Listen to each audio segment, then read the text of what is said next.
Okay, next one. So triangle ABC. Again, I'm just gonna try or draw a triangle ABC. Doesn't matter where you put the letters, as long as the corresponding numbers go in the correct spot. Okay, so angle A is 30. Then we have side A is 11. So where is side A?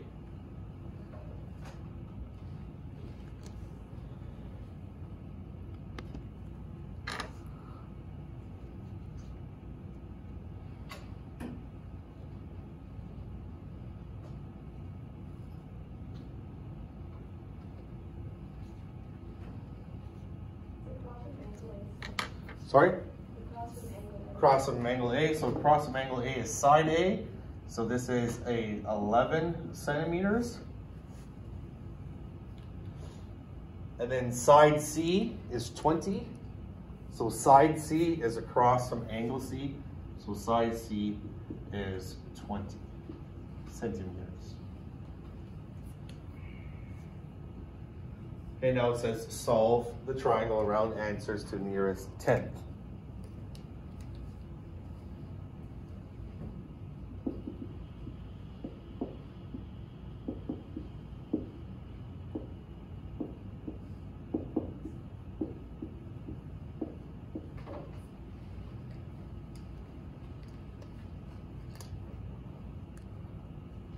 Okay, so again, in the sine formula, there is two requirements. You have to meet one of the requirements. So the first one is it's either two angles and one side, or two angles and a corresponding, two sides and a corresponding angle.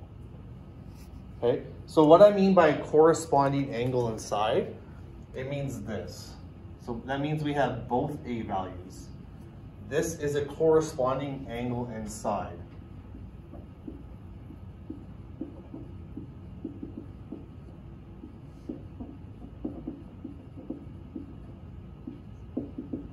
Probably shouldn't write in green.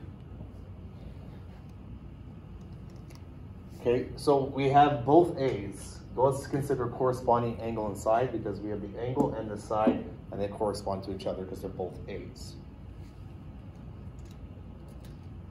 Okay, so let's substitute our values in.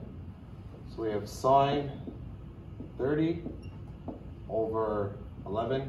So going back to your question, Isaiah, this ends up being, we'll use the first fraction again, but it's not always the case. Sine B, we don't have anything. So we don't have anything for B. And for C, we have just the side.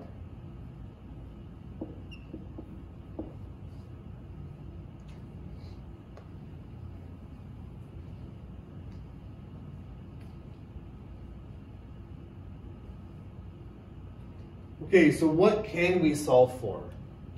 What can we solve for? Oh, sorry, Bella, I just saw your answer now. But you're correct. Okay, what can I solve for? Lucas? Sine C. We have to solve for this C here, so the angle C. Because this would have two letters and we can't solve for either one. So we have to solve for C first.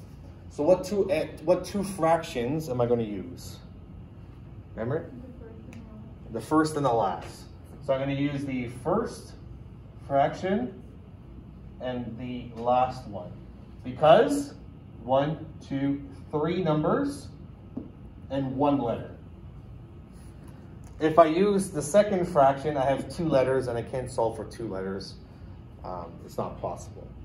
Okay, so here, first and last, so we have 3 numbers and one letter. So I'm just going to erase the middle part for now. So we have it equals. So we're going to cross multiply again. You can only cross multiply if it's two fractions and an equal sign in the middle. So I'm going to cross multiply two fractions and an equal sign in the middle, which you could do for here. Okay, I'm going to start with the letter. So sine C times 11 is 11 sine C. And I always start with the letter just so I can have it on the left side. You don't have to, but that's my preference. And they are 20 times sine 30, which is 20 sine 30. And you notice that the side always goes in the front. Okay, the side always goes in the front. So we have the 11 in the front and the 20 in the front. Okay, what's my next step? Be careful, Lucas. Does it always have to be in the front, or can we put sine 30? And then put multiply by 11? Yeah, just be careful with your calculators, that's all. Like you can write times 20, but sometimes your calculator would do the 30 times the 20 first, and then do sine.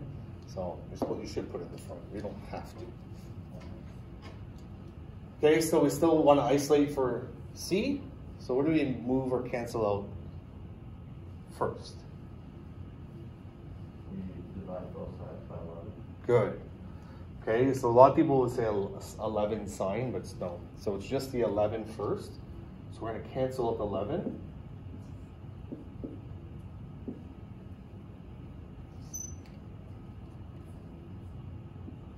Just going to do an extra step here.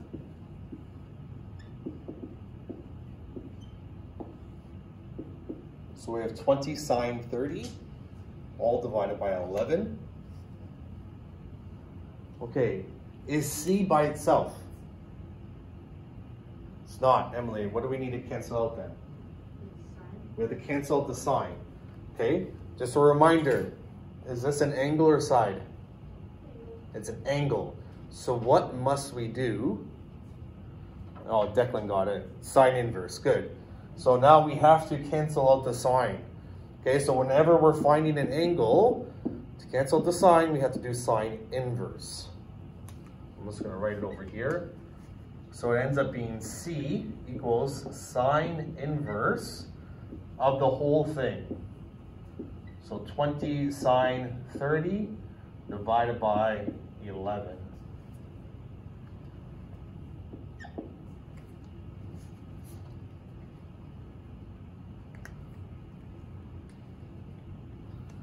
Okay, so 20 sine 30 over 11, and then we have to do the inverse of that whole answer because we're solving for an angle.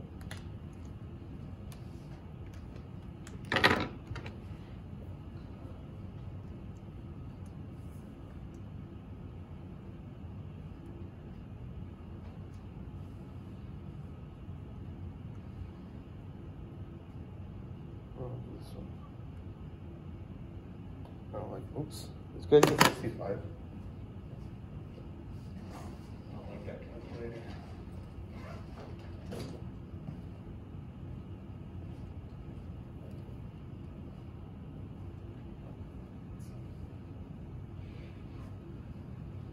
So I get 65.38. The question asked it round to the nearest tenth. So nearest tenth is 65.4. degrees. You guys all get it? Yeah. Anyone not get it? Right here.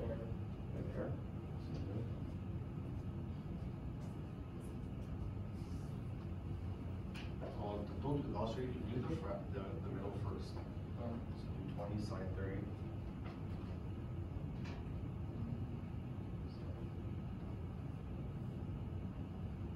Equals.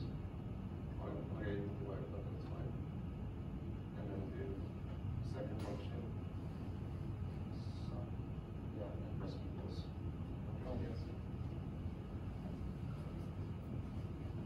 So just guys, let you know on the calculator, what I usually do is I solve this first. So I do 20 sine 30 divided by 11. I press equals, and then whatever that answer. Then I do shift sine equals. And it comes out to 65.38 or 65.4. Okay, so we found now C, which is 65.4 degrees.